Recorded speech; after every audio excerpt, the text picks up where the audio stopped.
నమస్కారం ఘంటారావానికి స్వాగతం. ముందుగా ప్రధాన అంశాలు. ఐఏఎస్ పై నిరాధార కథనాల కేసులో 3 జర్నలిస్టులు అరెస్టు. దేశం విడిచి పారిపోతున్నందునే అరెస్టు చేశామన్న సజ్జనార్.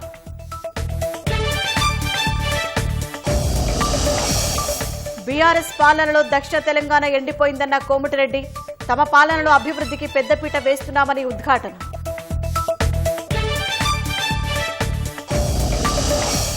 ములుగు జిల్లా రద్దు ప్రచారాన్ని ఖండించిన మంత్రి సీతక్క. స్వల్ప మార్పులు మాత్రమే ఉంటాయని స్పష్టీకరణ.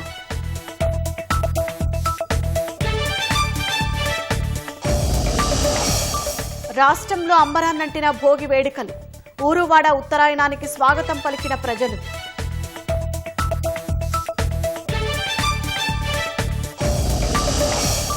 సంక్రాంతి సంబరాలతో ఏపీలో సందడి. గోదావరి కృష్ణా జిల్లాల్లో జోరుగా కోడి పందాలు.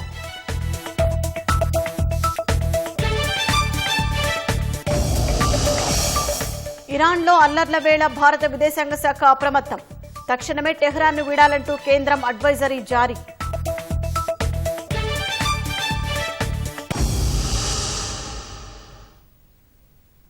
మంత్రితో పాటు మహిళా ఐఏఎస్ అధికారిని ప్రతిష్టకు భంగం కలిగించేలా ప్రసారం చేసిన వార్తలపై హైదరాబాద్ సైబర్ క్రైమ్ పోలీసులు ఎన్టీవీకి చెందిన 3 జర్నలిస్టులను అరెస్టు చేశారు. సదరు ఛానల్లో ప్రసారం చేసిన వార్తలు మంత్రి అధికారి వ్యక్తిత్వాన్ని కించపరిచేలా ఉన్నాయని సివిల్ సర్వీసు అధికారుల సంఘం చేసిన ఫిర్యాదు మేరకు నిర్ధారణ లేని వార్తలు వేశారని ఎన్టీవీతో పాటు వివిధ యూట్యూబ్ ఛానళ్లపై కేసు నమోదు చేశారు. మంత్రి ఐఏఎస్ అధికారిపై వచ్చిన వార్తల దర్యాప్తునకు ఏర్పాటైన ప్రత్యేక దర్యాప్తు బృందం అరెస్టు చేసిన జర్నలిస్టులను విచారిస్తోంది. దర్యాప్తులో భాగంగా ఎన్టీవీ కార్యాలయంలో పోలీసులు సోదాలు చేస్తున్నారు. అసభ్యకర, కించపరిచే టైటిల్స్ పెట్టిన యూట్యూబ్ ఛానళ్లపై కేసులు నమోదు చేసి వాటిని బ్లాక్ లిస్టులో పెట్టిన పోలీసులు వాటి ఐపీ అడ్రస్ల ఆధారంగా దర్యాప్తు చేస్తున్నారు.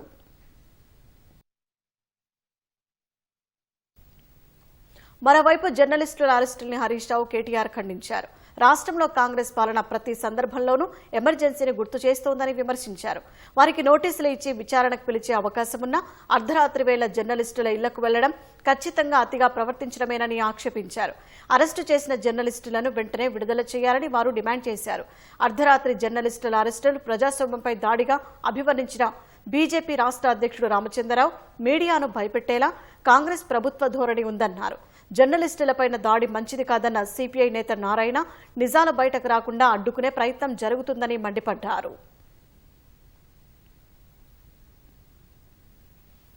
మంత్రితో పాటు మహిళా ఐఏఎస్ అధికారిని ప్రతిష్టకు భంగం కలిగించేలా ప్రసారం చేసిన వార్తల విషయంలో నిందితుల అరెస్టును సిట్ అధికారి సజ్జనార్ సమర్థించుకున్నారు. ఆధారాలు లేకుండా మహిళా అధికారి ముఖ్యమంత్రిపై ఆరోపణలు చేయడం క్రూరత్వమన్న ఆయన చట్ట ప్రకారమే నిందితులను అరెస్టు చేసినట్లు వివరించారు. ఆ విషయంలో సిట్ విచారణ కొనసాగుతోందన్న సజ్జనార్ విచారణకు వస్తానని చెప్పి పారిపోయేందుకు ప్రయత్నించడం వల్లే అదుపులోకి తీసుకున్నట్లు చెప్పారు. వారంతా విచారణకు సహకరించాలని సజ్జనార్ సూచించారు. చట్టం తను పడి చేస్తుంది. డెఫినెట్లీ చట్ట భాగంగా ఏమైనా మనం డెఫినెట్లీ పోతాను, మనము అక్కడ సర్చ్ చేస్తాను, కావాల్సిన వాళ్ళని అరెస్ట్ చేస్తాను, చట్టం ముందు పెడతాను, అప్పుడు చట్టం చూసుకుంటుంది. సో అందుకు ఎవరు కూడా మీరు విమర్శ చేయవచ్చు, కానీ వాళ్ళు చరిత్ర హాని చేయడం కానీ వాళ్ళపైన ఏం ఆధారం లేకుండా చేయడం చాలా బాధము. డెఫినెట్లీ చట్టం తన పని చేస్తుంది. రాత్రి పోవడానికి ప్రయత్నం చేశారు. ఏ ఆధార్ పైన పోతున్నారు? 5:30 టికెట్ బుక్ చేసి బ్యాంకాక్ పేరుతో వెళ్తున్నారు. కావాల్సింది ఆనే మనకు కోఆపరేట్ చేయాలి కాదనే, చేయకుండా ఎందుకు పోతున్నారు? వస్తానని చెప్పి వెళ్ళిపోయారు. ఎక్కడికి వెళ్ళిపోయారని పతా లేదు. చట్టం ముందు రండి కదా, చట్టంని ఫేస్ చేయండి కదా, అధికారం ముందు రండి, ఇన్వెస్టిగేటింగ్ సహకరించండి. ఎందుకు పారిపోతున్నారు వస్తానని చెప్పి సెల్ స్విచ్ ఆఫ్ చేసుకుని వెళ్ళిపోతే ఎట్లా? కావాలి కదా, మీరు కరెక్ట్ ఉంటే రండి, ఇన్వెస్టిగేషన్కు సహకరించండి. మీరు తప్పు చేయకపోతే ఎందుకండి భయమో? ఎందుకు భయమో? ములుగు జిల్లాను రద్దు చేయనున్నారనే ప్రచారాన్ని గిరిజన సంక్షేమ శాఖ మంత్రి సీతక్క ఖండించారు. ఎంతో పోరాడి సాధించుకున్న జిల్లాను తామే ఎందుకు రద్దు చేస్తామని ప్రశ్నించారు. బీఆర్ఎస్ హయాంలో కొత్త జిల్లాల ఏర్పాటు అశాస్త్రీయంగా జరిగిందన్న ఆమె పాలనా సౌలభ్యాన్ని పట్టించుకోకుండా, ప్రజాభిప్రాయాలను తెలుసుకోకుండా అస్తవ్యస్తంగా జిల్లాల సరిహద్దులను నిర్ణయించారని విమర్శించారు. ఒక మండలం మొత్తం ఒకే జిల్లాలో ఉండాలన్నది ప్రజల కోరికన్న మంత్రి అందుకు అనుగుణంగా తాము ముందుకెళ్తామని చెప్పారు. శాస్త్రీయ పద్ధతిలో జిల్లాల సరిహద్దుల విషయంలో స్వల్ప మార్పులు ఉంటాయని సీఎం రేవంత్ రెడ్డి చెప్పినట్టు మంత్రి సీతక్క వివరించారు. ములుగు జిల్లా గురించి ఎవరు ఆందోళన చెందాల్సినటువంటి అవసరం లేదు. ఈ రోజు కొంతమంది రకరకాలుగా తప్పుడు ప్రచారాన్ని క్రియేట్ చేస్తారు. ఎవరు దయచేసి ఆందోళన చెందాల్సిన అవసరం లేదు. అనవసరంగా ఎవరు తప్పుడు వార్తల్ని క్రియేట్ చేయకండి. శాస్త్రీయంగా జరుగుతాయని ఈ సందర్భంగా తెలియజేస్తూ మీరందరూ కూడా నిశ్చింతగా ఉండండి. తప్పకుండా ములుగు జిల్లా అభివృద్ధి చేసి చూపిస్తామని తెలియజేస్తాం. మహాత్మా గాంధీ జాతీయ గ్రామీణ ఉపాధి హామీ పథకం స్థానంలో కేంద్రం నూతనంగా తెచ్చిన జీ రామ్జీ పథకంపై కాంగ్రెస్ తప్పుడు ప్రచారం చేస్తోందని ఎంపీ డీకే అరుణ మండిపడ్డారు. మహబూబ్ నగర్ బీజేపీ కార్యాలయంలో మాట్లాడిన డీకే అరుణ గతంలో కంటే మెరుగ్గా పారదర్శకంగా గ్రామాల్లో అన్ని రకాల మౌలిక వసతుల కల్పన కోసం కొత్త చట్టం తెచ్చినట్లు స్పష్టం చేశారు. కొత్త పథకంలో పని దినాలను పెంచడంతో పాటు వ్యవసాయ పనులు జరిగే 60 రోజులు పని ఉండకుండా నిబంధనలు ఉన్నాయన్నారు. మన్రేగాలో లేనటువంటి అనేక కార్యక్రమాలు దీంట్లో జోడించడం జరిగింది. 100 రోజుల పని దినాలను 125 రోజులకు పెంచిండ్రు. ఆ వ్యవసాయ పనుల సమయంలో 60 రోజులు ఖచ్చితంగా బ్రేక్ ఉండాలనేటటువంటి విషయాన్ని దీంట్లో పెట్టిండ్రు. ఇలా మహాత్మా గాంధీ పేరు లేదని ఎవరైనా వీళ్ళు మహాత్మా గాంధీ పేరు ఊర్లలో ఉచ్చరించిండ్రా? ఎంఐఆర్జిఎస్ లో ఎవరైనా ఇప్పుడున్నటువంటి మాట్లాడే నాయకులు ఎవరైనా మాట్లాడిందా? మహాత్మా గాంధీ పేరుతోనే స్వచ్ఛ భారత్ ని ప్రారంభం చేసింది నరేంద్ర మోదీ గారి ప్రభుత్వం అధికారంలోకి వచ్చినప్పుడే. వాళ్ళ చివరి మాటలు గాంధీజీ చివరి మాటలైనటువంటి హే రామ్ అనేటటువంటి మాటలు దీన్ని జోడించే విధంగా జీ రామ్జీ అనేటటువంటి పథకానికి ఈరోజు వికసిత్ భారత్ జీ రామ్జీ అనేటటువంటి పేరు ఈ పథకాన్ని పెడితే వాళ్ళకు ఉన్నటువంటి బాధ ఏందని అర్థం కావటం లేదు. ప్రజాస్వామ్యంలో మన ఆత్మగౌరవం అస్తిత్వాన్ని కాపాడుకోవాల్సిన అవసరం ఉందని మాజీ మంత్రి తలసాని శ్రీనివాస్ యాదవ్ పునరుద్ఘాటించారు. సికింద్రాబాద్ బచావో పేరిట ముషీరాబాద్ లో జరిగిన బీఆర్ఎస్ కార్యకర్తల సమావేశంలో పాల్గొన్న ఆయన కాంగ్రెస్ అధికారంలోకి రాగానే పేర్లు మార్పు తప్ప అభివృద్ధి లేదని విమర్శించారు. ప్రజలకు ఇచ్చిన హామీలు గ్యారంటీలకు దిక్కులేదు కానీ పేర్లు మారుస్తామని కొత్త కొట్లాట పెట్టే కార్యక్రమానికి ముఖ్యమంత్రి శ్రీకారం చుట్టారని తలసాని విమర్శించారు. సుదీర్ఘ చరిత్ర కలిగిన సికింద్రాబాద్ పేరును మారిస్తే సహించేది లేదని హెచ్చరించారు. కార్యక్రమానికి శ్రీకారం చుట్టడం అనేది చాలా దుర్మార్గమైనటువంటి చర్య. 17th నాడు మార్నింగ్ 9 గంటలకు సికింద్రాబాద్ రైల్వే స్టేషన్ నుంచి దగ్గర ఒక 10,000 మందితో ఒక శాంతి ర్యాలీ తీస్తాం. అంటే హింసకు తావు లేకుండా అహింసా మార్గంలోనే డెమాన్స్ట్రేషన్ చేసి ఈ ప్రభుత్వానికి మెడలు వచ్చే కార్యక్రమాన్ని మనం చేయబోతున్నాం. మనం ఎవరికి భయపడవలసినటువంటి అవసరం లేదు. మన హక్కు, మన రైటు, ప్రజాస్వామ్యంలో మన ఆత్మ గౌరవాన్ని, మన అస్తిత్వాన్ని మనం కాపాడుకోవాల్సినటువంటి అవసరం ఉంది. యాదగిరిగుట్ట శ్రీ లక్ష్మీ నరసింహస్వామి వారికి ఏకాదశి సందర్భంగా ఆలయ అర్చకులు 1,00,000 పుష్పార్చన చేశారు. ప్రధాన ఆలయ ముఖమండపంలో ఉత్సవ మూర్తులకు పట్టు వస్త్రాలు ధరింపచేసి బంగారు వజ్ర వైఢూర్యాలతో దివ్య మనోహరంగా అలంకరించారు. స్వామివారిని ప్రత్యేక వేదికపై అధిష్ఠింపచేసి 1,00,000 పుష్పార్చన కార్యక్రమం చేశారు. ఆలయ అర్చకులు, వేద పండితులు పూజా కార్యక్రమంలో పాల్గొన్నారు.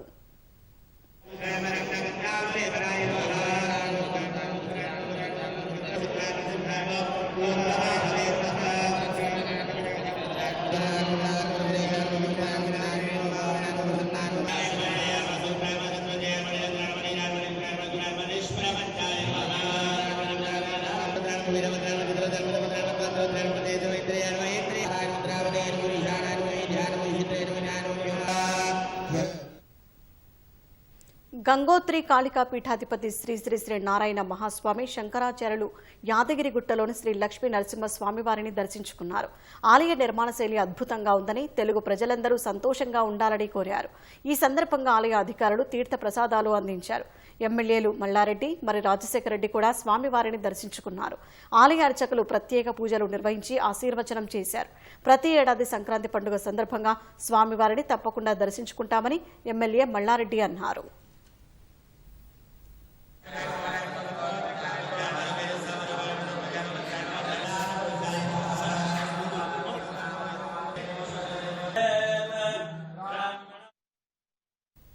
సంక్రాంతి పండుగ వేళ భాగ్యనగరంలోని మాదాపూర్ శిల్పారామం జనసందోహంతో కిక్కిరిసిపోయింది. పండుగకు సొంత ఊళ్లకు వెళ్లలేని నగరవాసుల కోసం పల్లెటూరి వాతావరణం ఉట్టిపడేలా ప్రత్యేక ఏర్పాట్లు చేశారు. వివిధ ప్రాంతాల నుంచి తరలివచ్చిన ప్రజలు పల్లె సంస్కృతిని చూసి పులకించిపోతున్నారు. మువ్వల సవ్వడితో ఆకట్టుకుంటున్న గంగిరెద్దుల విన్యాసాలు, తంబూరా మీటుతూ అక్షయ పాత్రతో వచ్చే హరిదాసుల కీర్తనలు, భవిష్యత్తును చెప్పే కోయదొరల రాకతో శిల్పారామం ప్రాంగణమంతా కోలాహలంగా మారింది. వివిధ రాష్ట్రాల నుంచి వచ్చిన చేనేత వస్త్రాలు, హస్త కళాకారుల స్టాల్స్ సందర్శకులని ఆకట్టుకుంటున్నాయి. ఇంటి అలంకరణ వస్తువులు, సాంప్రదాయ దుస్తుల కొనుగోళ్లతో స్టాల్స్ అన్ని సందడిగా మారాయి.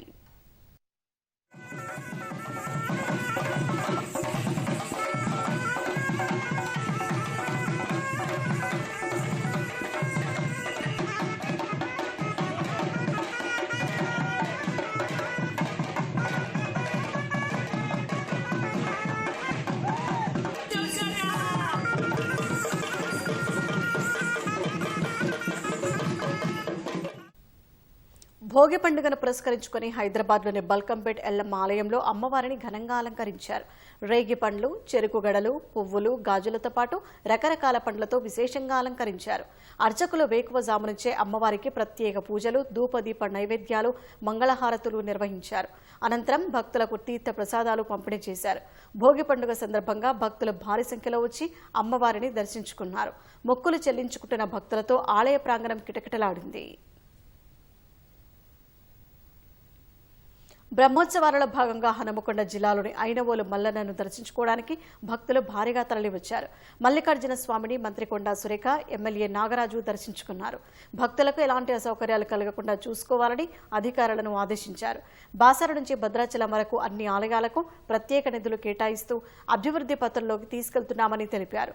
స్వామివారిని మాజీ మంత్రి మల్లారెడ్డి, ఎమ్మెల్యే రాజశేఖర రెడ్డి కుటుంబ సమేతంగా దర్శించుకుని ప్రత్యేక పూజలు నిర్వహించారు. ఐలోని మల్లన్న తమ ఇలవేల్పు దైవమని, ఆయన దయతోనే తన వ్యాపారం అంచెలంచెలుగా ఎదిగిందని మల్లారెడ్డి తెలిపారు.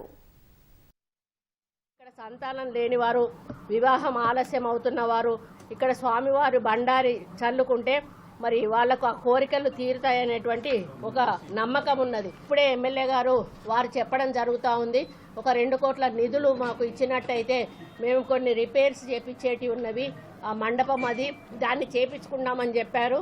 అయితే ఈ సంవత్సరం మాకు ఆల్రెడీ ఫండ్స్ అంతా కూడా మేము టెంపుల్స్కి కేటాయించడం జరిగింది. వచ్చే సంవత్సరం 100% 2 కోట్ల రూపాయలు ఈ ఐనవోలు దేవస్థానానికి మా తరఫున ఎండోమెంట్ తరఫున ఇస్తానని చెప్పి మరి తెలియజేస్తా ఉన్నాను. ఆ దేవుని దయ వలన ఆశీర్వాదంతో భారతదేశం అంతా కూడా వైజాగ్లో తెరుస్తున్నా, మల్లారెడ్డి యూనివర్సిటీ, తిరుపతిలో తెరుస్తున్నా, విజయవాడలో తెరుస్తున్నా, ఇందోర్కు పోయినా, ఇక లక్నో పోతున్నా, మళ్ళీ కలకత్తా కూడా పోతున్నా. దేశం అంతా కూడా మళ్ళా, ఎందుకంటే అదంతా దయ ఆశీర్వాదం, మల్లన్న ఆశీర్వాదం. మల్లన్నతోటే ఇవాళ ఇంత పెద్ద సంస్థలు, ఎంపీ అయినా, మినిస్టర్ అయినా, మళ్ళీ ఇప్పుడు ఎమ్మెల్యే అయినా, ఇంకేమైతానో ఆ దేవుని దయ మళ్ళా. హనుమకొండ జిల్లా భీమదేవరపల్లి మండలం కొత్తకొండ శ్రీ వీరభద్ర స్వామి బ్రహ్మోత్సవాలు వైభవంగా జరుగుతున్నాయి. భోగి పండుగ సందర్భంగా స్వామివారిని దర్శించుకోవడానికి భక్తులు పోటెత్తారు. మొక్కులు చెల్లించుకునేందుకు క్యూలైన్లలో బారులు తీరారు. స్వామివారికి ప్రీతిపాత్రమైన గుమ్మడికాయ, కోరమీసాలు, కోడెమొక్కులు చెల్లించుకుంటున్నారు. భక్తుల సందడితో ఆలయ పరిసరాలు కిటకిటలాడాయి.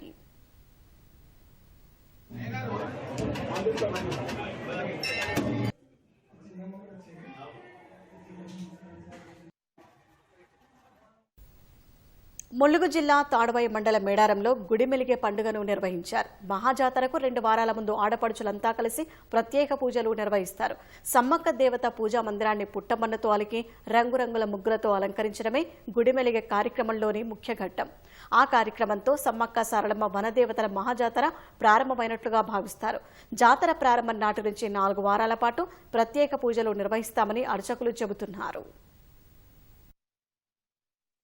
ఈరోజు మనము గుడిమెలిగే పండుగ అంటాం. ఈ యొక్క గుడిమెలిగే పండుగ రోజు మేము ఆ పూర్వకాలంలో మనకు గుడిసెలు ఉండేటువంటివి. ఈ పండుగ చేసేటువంటి క్రమంలో ఏదైతే ఆ గుడిసెలను తీసేసి, అంటే ఆ పాత వస్తువులను తీసేసి, ఆ గడ్డి కావచ్చు, దానికి ఉన్నటువంటి కర్రలు కావచ్చు తీసేసి మళ్ళీ కొత్తగా మనం నిర్మించుకొని ఈ యొక్క పండుగను జరుపుకునే వాళ్ళం. ఆ పండుగ జరిపేటువంటి క్రమంలో మట్టిని తీసుకొచ్చేసి ఈ యొక్క అలికి పూజలు చేస్తూ ఉండేటువంటి వాళ్ళు. దీనితో ఈ యొక్క మహాజాతర అనేటువంటిది ప్రారంభంగా అవుతుంది. ఎప్పుడైనా అమ్మవారికి ఇది ఫస్ట్ మేము గుడి పండుగని ఒకటి అందరం కలిసి మా వెనకటి నుండి మా పెద్దలు ముత్తాతలు నిలిపింది.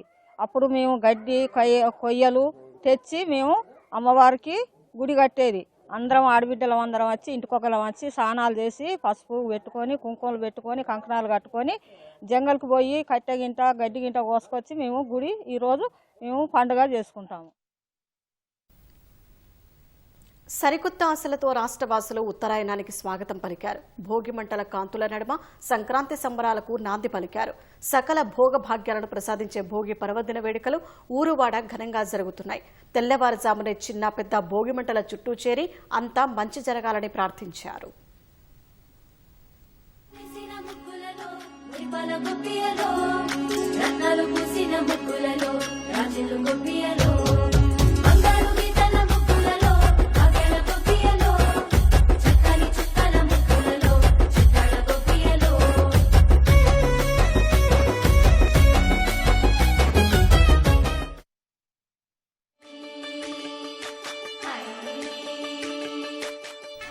రాష్ట్రంలోని లోగిళ్లన్నీ భోగి సందడితో కలకలలాడుతున్నాయి. హైదరాబాద్ రాయదుర్గం మైహోం భుజాలో భోగి సంబరాలు అట్టహాసంగా జరిగాయి. అపార్ట్మెంట్ ఆవరణలో పాత సామాగ్రి భోగి మంటల్లో వేసి చెడు తొలగిపోయి మంచి జరగాలని ఆకాంక్షించారు. వెంగళరావు నగర్లోని కాలనీవాసులు భోగి వేడుకలను ఘనంగా జరుపుకున్నారు.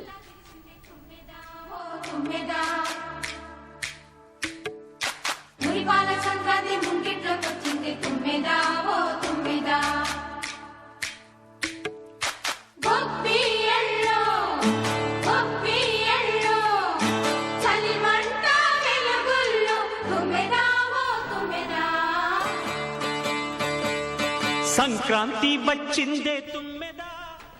LB Nagar Chitra layout colony సంక్షేమ సంఘం ఆధ్వర్యంలో భోగి సంబరాలు ఘనంగా జరిగాయి. వేకువజామునే భోగి మంటలేసి ఆనందోత్సాహాల నడుమ సంక్రాంతికి స్వాగతం పలికారు. బసవన్నల ఆటలు, హరిదాసు కీర్తనలతో పండుగ సంస్కృతి సాంప్రదాయాలను కళ్లకు కట్టారు. ఊరంతా ఉల్లాసం, కొత్త అల్లుళ్లతో కొంటే మరదళ్లతో పొంగే హేమంత సిరులు.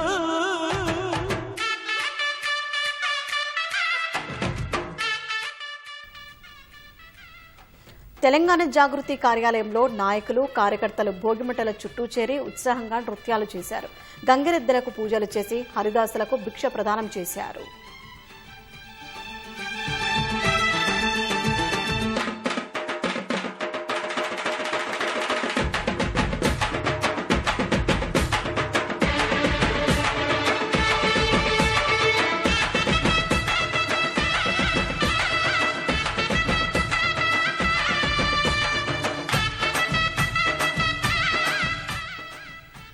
వరంగల్ జిల్లా వ్యాప్తంగా సంక్రాంతి సంబరాలు ఘనంగా జరుగుతున్నాయి.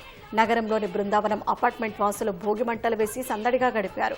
వరంగల్ జిల్లా నరసంపేటలో భోగి పర్వదినాన పాతకు వీడుకోలు పలుకుతూ కొత్తదనానికి స్వాగతం పలికారు. ద్వారకాపేటలో శ్రీ ద్వారకా వేణుగోపాలస్వామి ఆలయంలో భోగి మంటల చుట్టూ కోలాటాలు వేశారు. మాతృభూమి చారిటబుల్ ట్రస్ట్ అనాథ ఆశ్రమంలో చిన్నారులు భోగి మంటలు వేసుకుని ఉత్సాహంగా ఆడిపాడారు. చెబుతాయి స్వాగతాలు, నీతి నిజాయితీ మాసిపోదు, మత్సలేని మనసు మాది, మంచి పెంచు మమత మాది, ప్రతి ఇల్లో బొమ్మరిల్లు. వర్ధన్నపేట మండలం కొత్తపల్లి గ్రామంలో భోగిమంటల చుట్టూ చేరి ఆనందంగా గడిపారు. మహబూబాబాద్ లో 7 హిల్స్ కాలనీలో భోగిమంటల కాంతులు విరజిమ్మాయి. విఘ్నాలు తొలగి సకల శుభాలు ప్రసాదించాలని అగ్నిదేవుడిని ప్రార్థించారు. నిజామాబాద్ జిల్లా డిచ్పల్లి ధర్మారం బి గ్రామంలో ఇంటి ముంగిట రంగవల్లులు పెట్టి భోగిమంటలతో వేడుకలు జరుపుకున్నారు.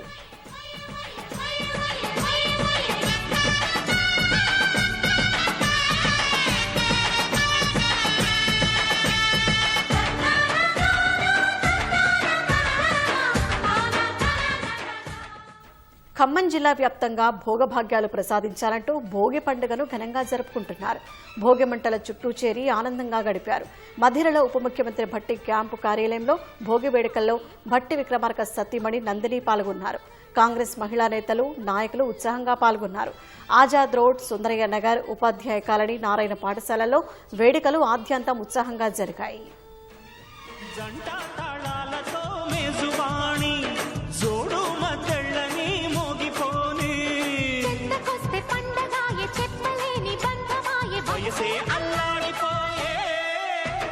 సంక్రాంతి వచ్చిందే తుమ్మెదా, కొత్త ధాన్యాలతో కోటి పంజాలతో ఊరేగు పొంగుతుంటే,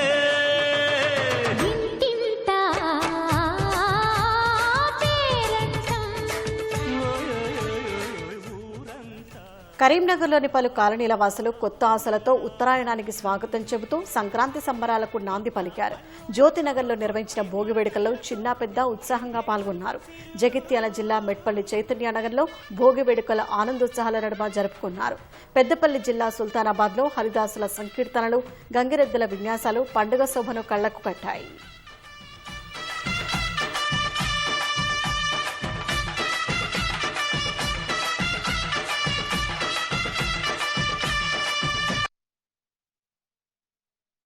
మంచిర్యాల జిల్లా కేంద్రంలోని ప్రభుత్వ బాలుర పాఠశాల మైదానంలో వాకర్ అసోసియేషన్ సభ్యులు భోగి మంటలను ఏర్పాటు చేశారు. ఉమ్మడి నల్గొండ జిల్లా వ్యాప్తంగా లోగిళ్లన్నీ భోగి సంబరాలతో కలకలలాడాయి. చిన్న పెద్ద భోగి మంటల చుట్టూ తిరుగుతూ పండుగ శుభాకాంక్షలు తెలుపుకున్నారు.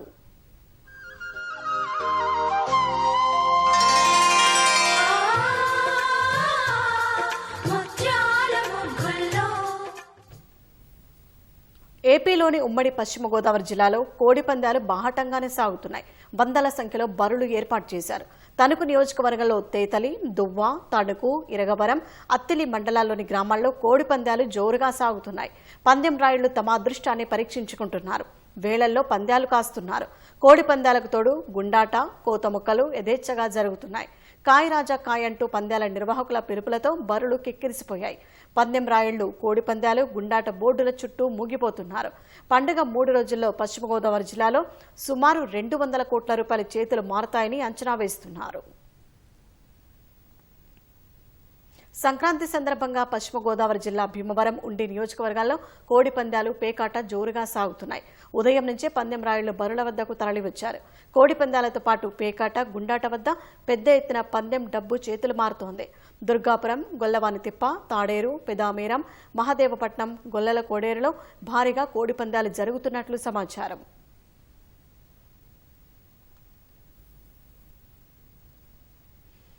తూర్పుగోదావరి జిల్లా వ్యాప్తంగా సంక్రాంతి పండుగ మొదటి రోజు కోడి పందాల జాతర మొదలైంది. కోడి పందాలకు అనుమతులు రావడంతో పందెం రాయుళ్లు బరుల వద్దకు పోటెత్తారు. నిడదవోలు నియోజకవర్గ వ్యాప్తంగా గ్రామాల్లో భారీ స్థాయిలో కోడి పందాలు ప్రారంభమయ్యాయి. పెద్ద ఎత్తున పందెం డబ్బులు చేతులు మారుతున్నట్లు సమాచారం. కోడి పందాలు చూసేవారి కోసం నిర్వాహకులు ప్రత్యేక ఏర్పాట్లు చేశారు. ఎల్ఈడి తెరలపై పందాల పోటీలను ప్రదర్శిస్తున్నారు.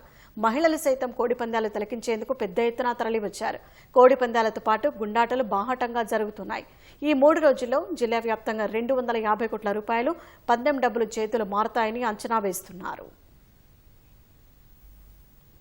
బీహార్ శాసనసభ ఎన్నికల్లో ఆర్జేడీ ఘోర పరాజయం తర్వాత మాజీ సీఎం లాలూ ప్రసాద్ యాదవ్ కుటుంబంలో మరో ఆసక్తికర ఘటన చోటు చేసుకుంది. పార్టీ నుంచి బహిష్కరించిన తన పెద్ద కుమారుడు తేజ్ ప్రతాప్ యాదవ్ ఇంటికి లాలూ ప్రసాద్ వెళ్లారు.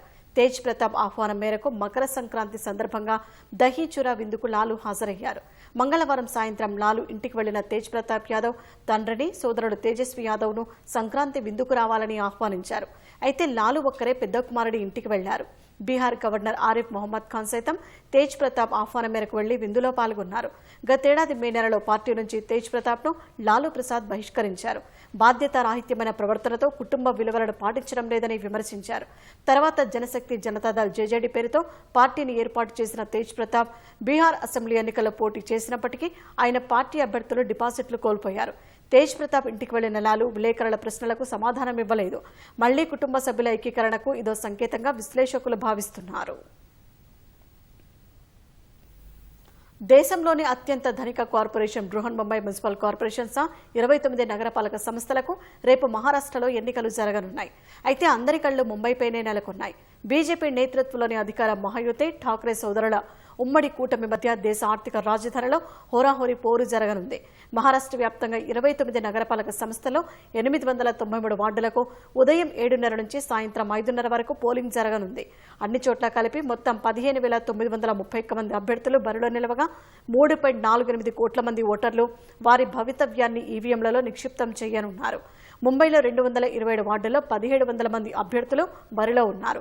అన్ని కార్పొరేషన్లలో 25,000 మంది పోలీసులను భద్రత కోసం మోహరించారు. ఇప్పటికే ఎన్నికల సిబ్బంది ఈవీఎంలను తీసుకుని తమకు కేటాయించిన పోలింగ్ కేంద్రాలకు చేరుకుంటున్నారు. గురువారం పోలింగ్ జరగనుండగా జనవరి 16న ఓట్లు లెక్కించి ఫలితాలను ప్రకటించనున్నారు.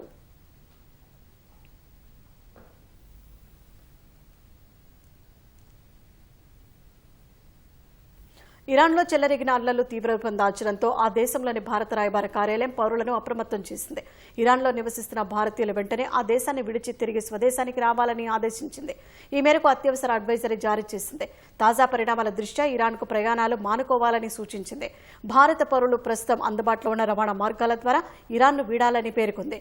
ప్రయాణానికి అవసరమైన పాస్పోర్ట్, ఐడీ కార్డు, ఇతర ఇమిగ్రేషన్ పత్రాలను సిద్ధంగా ఉంచుకోవాలని తెలిపింది. ఇరాన్లో ఉన్న భారత పౌరులు, భారత సంతతికి చెందిన వారు తగిన తగిన జాగ్రత్తలు తీసుకోవాలని వెల్లడించింది. నిరసన ప్రదర్శనలు జరిగే ప్రాంతాలకు దూరంగా ఉండాలని తెలిపింది. ఎలాంటి సహాయం కావాలన్నా టెహరాన్లోని భారత రాయబార కార్యాలయాన్ని సంప్రదించాలని స్పష్టం చేసింది. ప్రభుత్వానికి వ్యతిరేకంగా ఇరాన్లో చెలరేగిన ఆందోళనలు హింసాత్మకంగా మారడంతో ఈ నెల 5న భారత విదేశాంగ శాఖ మార్గదర్శకాలు జారీ చేసింది. అయితే పరిస్థితులు చేయి దాటిపోతుండటంతో అక్కడ నివసిస్తున్న భారతీయులకు ఇరాన్లోని భారత రాయబార కార్యాలయం అడ్వైజరీ జారీ చేసింది.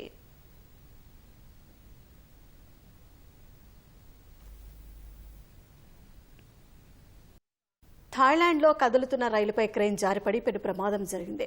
నిర్మాణ పనులకు వినియోగించే క్రేన్ పడటంతో రైలు పట్టాలు తప్పింది. ఈ ఘటనలో 29 మంది మృతి చెందినట్లు తెలుస్తుండగా మరో 64 మంది వరకు గాయపడ్డారు. బ్యాంకాక్కు 230 కిలోమీటర్ల దూరంలో ఉన్న సిక్కియో జిల్లాలో ఈ ప్రమాదం చోటు చేసుకుంది. హైస్పీడ్ రైలు ప్రాజెక్టు కోసం క్రేన్ సాయంతో నిర్మాణ పనులు జరుగుతున్నాయి. బ్యాంకాక్ నుంచి ఉబాన్ రజధాని రాష్ట్రానికి వెళ్తున్న రైలుపై నిర్మాణ పనుల్లో ఉపయోగించే క్రేన్ పడింది. ఆ తీవ్రతకు బోగీలు పట్టాలు తప్పాయి. కొన్ని బోగీల్లో మంటలు చెలరేగాయి. పోలీసులు, సహాయ సిబ్బంది ఘటనా స్థలానికి చేరుకుని సహాయక చర్యలు చేపట్టారు. మంటలు అదుపులోకి వచ్చినట్లు చెప్పారు. ప్రమాద సమయంలో రైలులో 195 మంది ప్రయాణికులు ఉన్నట్లు అధికారులు తెలిపారు. ఘటనపై విచారణకు ఆదేశించినట్లు వెల్లడించారు.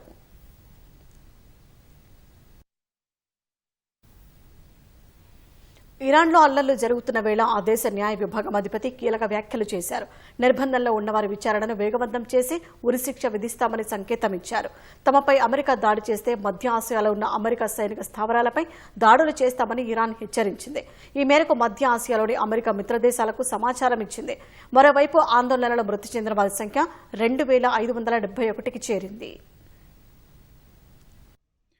ద్రవ్యోల్బణం డాలర్తో పోలిస్తే రియాల్ విలువ దారుణంగా పడిపోవడంతో ఇరాన్లో గతేడాది డిసెంబర్ 28న ఆందోళనలు మొదలయ్యాయి.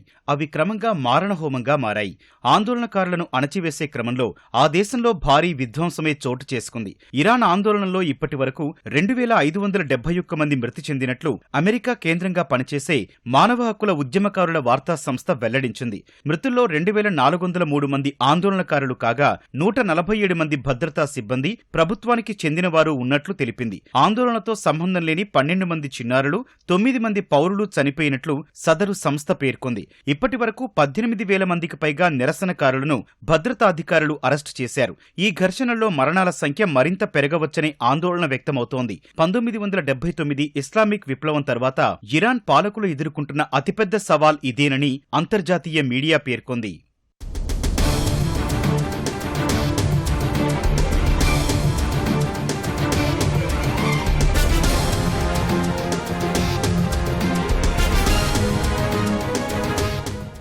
ఆందోళనకారులపై ఉక్కుపాదం మోపిన ఇరాన్ తాజాగా ఓ నిరసనకారుడికి మరణశిక్ష అమలు చేసేందుకు సిద్ధమైనట్లు తెలిసింది. ఆందోళనలో పాల్గొన్న 26 ఏళ్ల ఇర్ఫాన్ సోల్తానీని ఇటీవల అక్కడి పోలీసులు అరెస్టు చేశారు. అతడిని బహిరంగంగా ఉరితీసేందుకు ప్రయత్నాలు జరుగుతున్నట్లు మానవ హక్కుల సంఘాలు, అంతర్జాతీయ మీడియా కథనాలు వెల్లడించాయి. ఈ వార్తలపై స్పందించిన అమెరికా అధ్యక్షుడు డొనాల్డ్ ట్రంప్ నిరసనకారులకు ఉరిశిక్ష విధిస్తే తీవ్ర పరిణామాలుంటాయని హెచ్చరించారు. అయితే ట్రంప్ హెచ్చరికలను బేఖాతరు చేస్తూ ఇరాన్ న్యాయ విభాగం అధిపతి కీలక వ్యాఖ్యలు చేశారు. నిర్బంధంలో ఉన్నవారి విచారణను వేగవంతం చేసి ఉరిశిక్ష విధిస్తామని సంకేతమిచ్చారు. ట్రయల్స్ ను ఆలస్యం చేస్తే ఆందోళనలు సమసిపోవని అన్నారు. త్వరితగతిన విచారణ జరిపి నిందితులకు శిక్ష విధించాల్సిన అవసరముందని వ్యాఖ్యానించారు.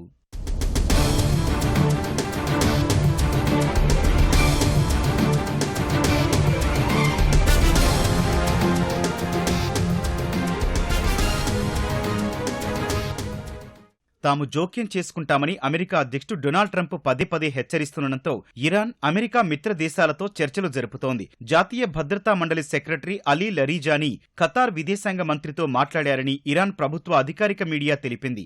ఇరాన్లో ప్రస్తుత పరిస్థితుల గురించి విదేశాంగ శాఖ మంత్రి అరాక్చీ తుర్కియే, యుఏఈ విదేశాంగ మంత్రులకు వివరించారని పేర్కొంది. ఆందోళనలు సద్దుమణిగాయని అరాక్చీ యుఏఈ విదేశాంగ మంత్రికి తెలియజేసినట్లు తెలిసింది. తమపై దాడి చేయకుండా అమెరికాను నిలువరించాలని మధ్య ఆసియాలోని అగ్రరాజ్య మిత్ర దేశాలను ఇరాన్ కోరినట్లు సమాచారం. ఒకవేళ అగ్రరాజ్యం దాడి చేస్తే మధ్య ఆసియాలోని అమెరికా స్థావరాలపై దాడి చేస్తామని ఇరాన్ హెచ్చరించినట్లు తెలిసింది. Qatar, Iraq, UAE, Kuwait, Bahrain, Jordan దేశాల్లో అమెరికాకు సైనిక స్థావరాలున్నాయి.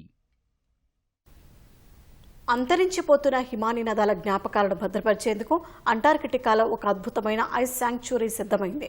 వాతావరణ మార్పుల కారణంగా కరిగిపోతున్న గ్లేసియర్స్లోని కీలకమైన శాస్త్రీయ సమాచారాన్ని భవిష్యత్ తరాల కోసం దాచడమే దీని ప్రధాన లక్ష్యం.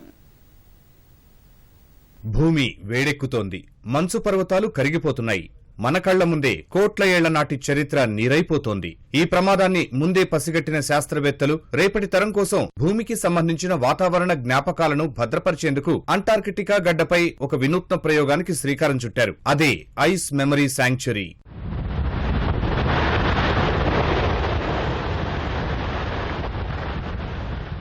గ్లేసియర్స్ లోపల ఉండే మంచు కడ్డీలు కేవలం గడ్డకట్టిన నీరు మాత్రమే కాదు, అవి భూమి గతాన్ని దాచుకున్న టైం మెషీన్లు.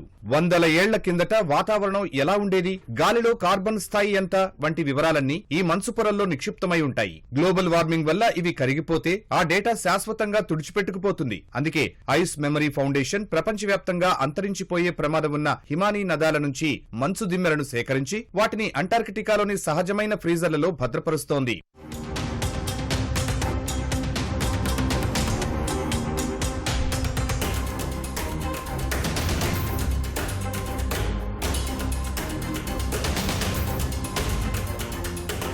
అంటార్క్టికాలోని కాంకోర్డియా స్టేషన్ వద్ద మంచు కింద 9 మీటర్ల లోతులో ఒక భారీ గుహను నిర్మించారు. ఇక్కడ సగటు ఉష్ణోగ్రత -50°C ఉంటుంది. కరెంటు లేదా కృత్రిమ ఫ్రీజర్లు లేకుండానే ఈ మంచు స్తూపాకార నమూనాలు శతాబ్దాల పాటు చెక్కుచెదరకుండా ఉంటాయి. రాజకీయ గొడవలకు, విద్యుత్ అంతరాయాలకు తావులేని అత్యంత సురక్షితమైన ప్రదేశమిది.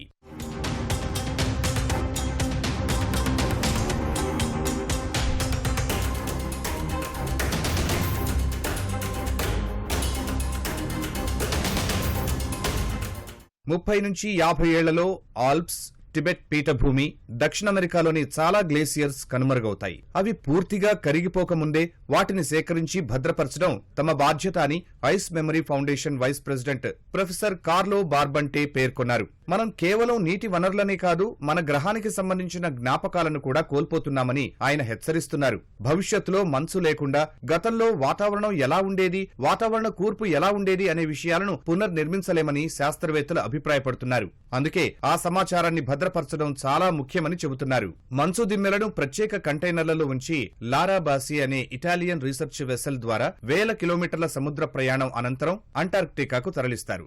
అక్టోబర్ 2025లో ప్రారంభమైన ఈ ప్రయాణం న్యూజిలాండ్ మీదుగా సాగి తాజాగా అంటార్క్టికాలోని శాంక్చురీకి చేరుకుంది. ప్రస్తుతం అందుబాటులో ఉన్న సాంకేతికతతో ఈ మంచును విశ్లేషిస్తున్నారు. 50 ఏళ్ల తరువాత ఇంకా అధునాతన టెక్నాలజీ అందుబాటులోకి వస్తుందని, అప్పటి శాస్త్రవేత్తలు ఈ మంచును పరిశోధించి వాతావరణ మార్పులను అడ్డుకునే మరిన్ని మార్గాలను కనుగొంటారని ఈ ప్రాజెక్టు ఆశిస్తోంది.